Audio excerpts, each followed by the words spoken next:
Hey everyone, welcome back to my blogs. তো এইটা হচ্ছে আমি ফার্স্ট যেদিনকে মেলায় গেছিলাম।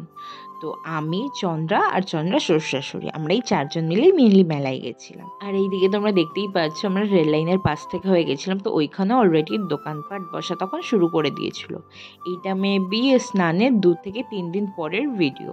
এইবার এত পরিমাণে সফট টয় উঠেছে, এত টেডি উঠেছে, মানে প্রত্যেকটা দোকানে থালা ঘটি বাটি যেই দোকানে দেখবে সেই দোকানেই তোমরা সফটওয়্যার দেখতে পাবে, মানে এত সফটওয়্যার এসছে। তারপর তার সাথে সাথে আমরা কিছু কানের দুলেরও অপশনস দেখেছিলাম, বিকজ কানের দুল কিনবো না এটা তো হতে পারে না না।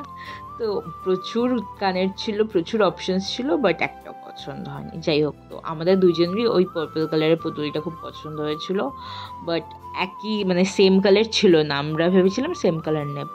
তো সেই আনন্দে আমি চন্দ্রকে ঘোরাচ্ছিলাম যে থাক ভাই তুই কষ্ট পাস না। তো আমার তো ইচ্ছে ছিল যে আমি ওই দোলনাটায় উঠবো, মানে নৌকো মতন যেটা আছে না ওটাতে উঠবো, বাট এরা কেউ রাজি ছিল না। তারপর অনেকক্ষণ ডিসকাশনের পরে আমরা ডিসাইড করলাম যে ঠিক আছে চলো ডিস্কোতে ওঠা যাবে।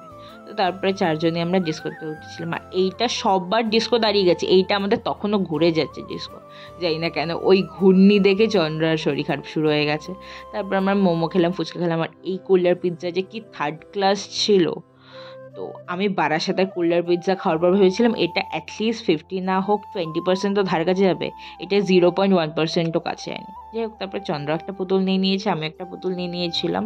তারপর আইসক্রিম খেয়ে বাড়িতে ব্যাক করেছিলাম। তো চলো আজকের মতন এইটুকুই, বাই।